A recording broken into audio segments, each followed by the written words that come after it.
Para sa mga biktima, sa bawat ama, ina, anak. Para sa kababaihan, kalalakihan, at kahit ano pang kasarian. Para sa mga katutubo, sa mga tinanggalan ng karapatan. Para sa mga magsasaka, mga pinakuran.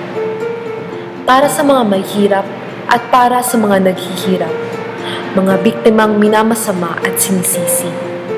Para sa mga manggagawa na nananatili sa bansat ng ibang bayan. Para sa mga nagdilig ng dugo sa kanilang lupa. Para sa mga naging biktima ng karahasan at para sa mga nakikibaka. Para sa bawat gutom na tiyan, para sa mga api, at para na din sa mga nang-aapi. Para sa sistemang ating ninanais magapi. Para sa mga bulag, nagbubulag-bulagan, at para sa mga mulat sa katotohanan sa lipunan.